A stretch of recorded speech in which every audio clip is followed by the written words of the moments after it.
Now let's get it started. Let's get it started.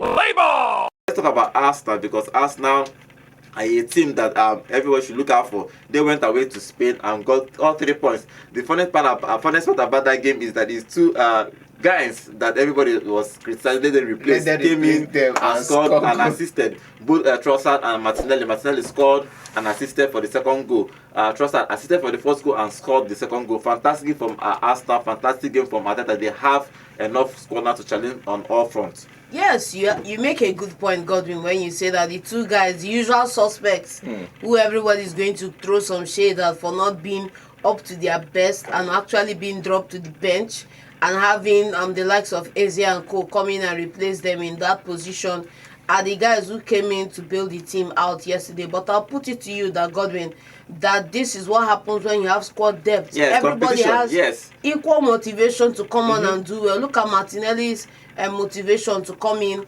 and get that goal. Look at the setup he did for Trossard for his.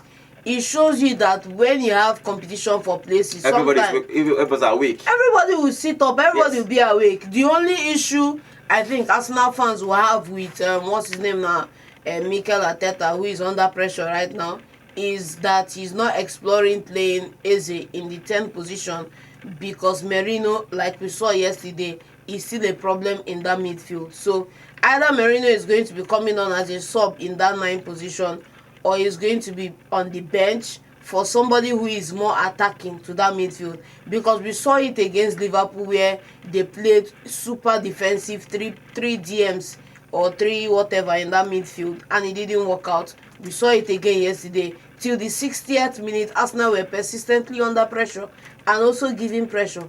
But the difference came when we had a more natural left winger starting in that position. And you cannot underscore the impact Eze has made in the team since coming over. So if that wing is not going to be as effective as it can be with him there, move him middle and then keep Merino as somebody coming off to play in that 9th position whenever your correct needs to come off. Okay, so what do you see that game? It's different perspective, but I keep saying it. The coach is who sees them at the training ground and decide. But I understand where you're playing against a midfield that is always holding on to possession. You want to dispossess them in midfield. I said it yesterday, and I said it that it's going to be a game won in midfield, not in defense, because Arsenal has one of the best defense, and these people have one of, I think, a good defense last season. But it's going to be a game won in midfield. You look at the way Arteta structured his team to play. Definitely, he wanted possession in midfield. He wanted to knock these people off their game in midfield, which forced them to play from the flanks. If you look at the way Atletico Bilbao played most of the games, they were all forced to play from the flank, cut in and send a cross in from far wide, not really operating from that middle, because Arsenal found a way to dispossess them in midfield. So they had to look for alternative ways to break Arsenal's defense. It was quick runs in midfield, quick plays in midfield, which was, I think, was one of Arsenal's strong feet. If you want to do quick play for us, we get players if we intercept the play and break attack and counter you. So for me, I'm not going to complain about the Arsenal setup, but I just feel like it's a wonderful substitution. You get, because now it's not about why is he going to bench who. Now you can tell me for a fact that Odegaard can play 30 minutes in the next couple of games. You can tell me for a fact now that, okay, fine, Odegaard is having a good game, but he's not having the best game of his life. You can take him off in the 60th minute and bring in somebody else. Because this is what the team is all about now. We're talking about Martinelli, Trossard. I thought Trossard is going to stay, but Martinelli might leave. But Papa has an eye for fighting for his place. And yes, that's what somebody who has a hunger to play, someone who has hunger to play for this team does. He's seen from the bench, he's seen a different perspective to the game. That's one thing with squad depth. If you're playing every match, there's no time for you to sit down and look at, unless you go back and play your own replay, which sometimes doesn't help. But you look at other people perform and be like, okay, this is what I'm doing wrong, this is what this person is doing right. Let me go in and do something right as well. So if they bring it in the 68th minute, in the 57th minute, in the 60th minute, you do something different from the first person. By that time, defenders are already kind of tired. So you're doing something different with your pace. With your renewed energy, your renewed everything, you're doing something slightly different to what the person who started is doing. And with that, you're getting your goals, you're getting your assists, you're getting your chances to prove to coach that, oh, see, I deserve to start some other games. Yeah, Arsenal. For me, Arsenal is a complete team now. If you look at them, they are missing a couple of probably creative players. But I understand what John is talking about moving Eze in that number 10. I don't know if it's going to work in that Arsenal setup because Arsenal play with a 3-man midfield. That if it's good because the way they set up with Crystal Palace is the 2 10s like Manchester United. Yes, they have like 8. But let's see how Arteta was going to manage it. One area is still there, other guy is still there. Now, see, I don't have a problem. We said it before, I will say it again. In defensive midfield, we have Zubimendi, Norgard. The Declarized position is Declarized and Merino. Odegaard and Waneri or Odegaard and Eze, depending on how you want to see it. Now, most times you don't expect Eze to always start. If you don't expect Eze to come in and compete with Odegaard, because Odegaard will get his minutes. Unless Odegaard is not available, then you can move him back to that number 10 role.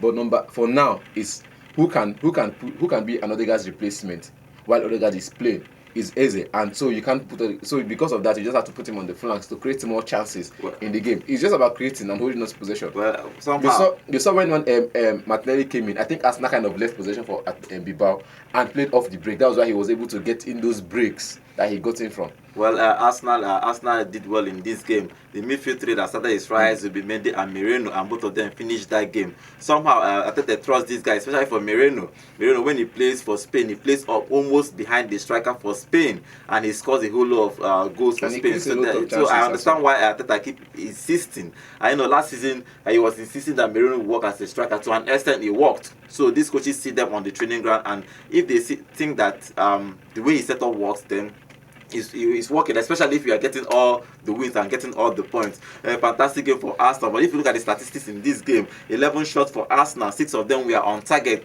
Arsenal had 62% possession, had more possession than BILBAO, and had 490 passes. Fantastic game for Arsenal. 83 of them was perfect, 83 of them was accurate. So Arsenal did very well in this game. For Atletico Bilbao, playing at home, they had 11 shots in total. Only 2 of them were on target.